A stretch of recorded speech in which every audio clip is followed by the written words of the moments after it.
दोस्तों आज मैं आपके लिए कुछ और नए शब्द लेकर आया हूँ। इन शब्दों की अभी आपको आउटलाइन बना के बताऊंगा, उसके बाद में आप इनकी प्रैक्टिस करना।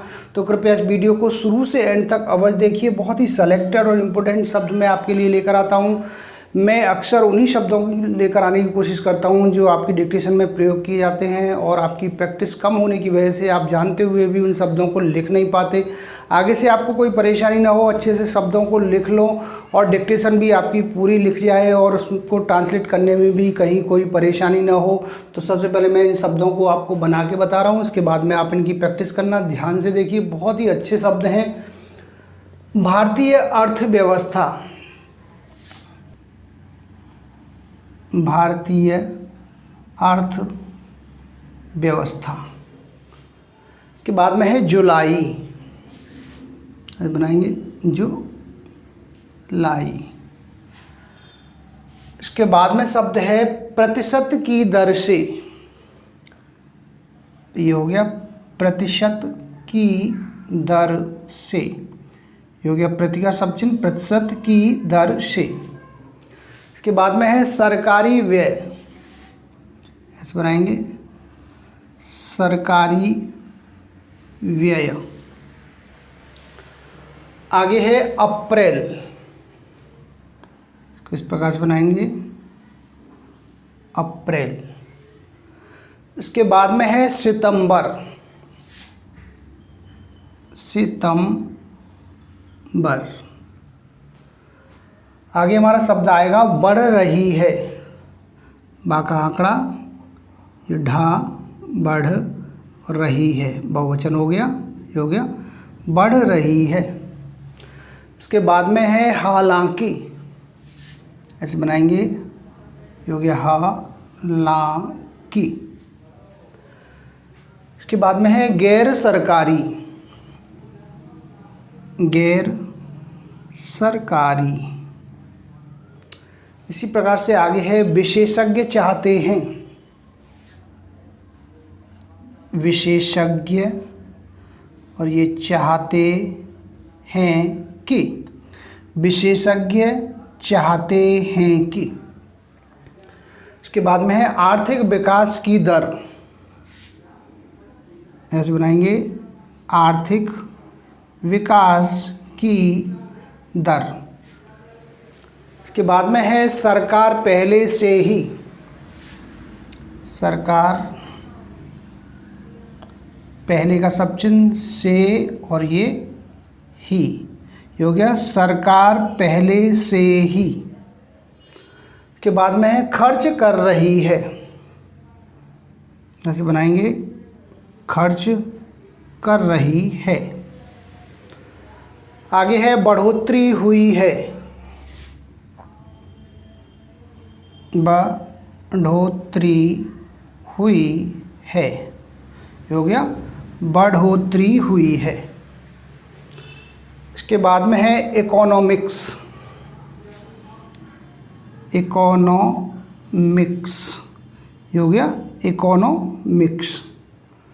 इसके बाद में है इसका मतलब यह हुआ कि, ऐसे बनाएंगे इसका मतलब यह हुआ कि, इसका मतलब यह हुआ कि। आगे है भारतीय रिजर्व बैंक, भारतीय रिजर्व और ये बैंक, ये हो गया भारतीय रिजर्व बैंक। इसके बाद में है मौद्रिक नीति, मौद्रिक और ये नीति। इसके बाद में है निष्प्रभावी हो चुकी है, ऐसे बनाएंगे निष्प्रभावी हो और ये चुकी है, ये हो गया निष्प्रभावी हो चुकी है। लास्ट में शब्द आएगा गिरावट, ऐसे गिरावट। तो दोस्तों ये कुछ शब्द थे जिनकी मैंने अभी आपको आउटलाइनें बना के बताई हैं। आउटलाइन को एक बार फिर से आपको रिपीट करके बता दे रहा हूँ, जिससे कि आपको अच्छे से समझ में आ जाए, कहीं कोई परेशानी ना हो।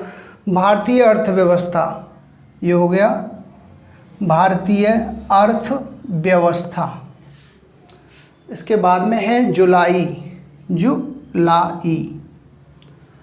आगे है प्रतिशत की दर से, प्रतिशत की दर और ये से। के बाद में है सरकारी व्यय, सरकारी व्यय, यह का आंकड़ा। इसके बाद में है अप्रैल, ऐसे बनाएंगे इसको, अप्रैल। इसके बाद में है सितंबर, ये हो गया सितम और ये बर। इसके बाद में है बढ़ रही है, ये हो गया बढ़ रही है, डबल कर देंगे इसको। इसके बाद में है हालांकि, यहाँ का आंकड़ा ला और की। इसके बाद में है गैर सरकारी, गैर सरकारी। विशेषज्ञ चाहते हैं, विशेषज्ञ और ये चाहते का सब चिन्ह है कि। इसके बाद में है आर्थिक विकास की दर, आर्थिक विकास की दर। सरकार पहले से ही, सरकार पहले का सब चिन्ह से और ये ही। इसके बाद में है खर्च कर रही है, खर्च कर रही है, डबल कर देंगे इसको। बढ़ोतरी हुई है, बढ़ोतरी हुई है। इसके बाद में है इकोनॉमिक्स, इकोनॉमिक्स। इसके बाद शब्द आएगा हमारा इसका मतलब यह हुआ कि, इसका मतलब यह हुआ कि। आगे है भारतीय रिजर्व बैंक, भारतीय रिजर्व और बैंक। इसके बाद में शब्द है मौद्रिक नीति, मौद्रिक और ये नीति।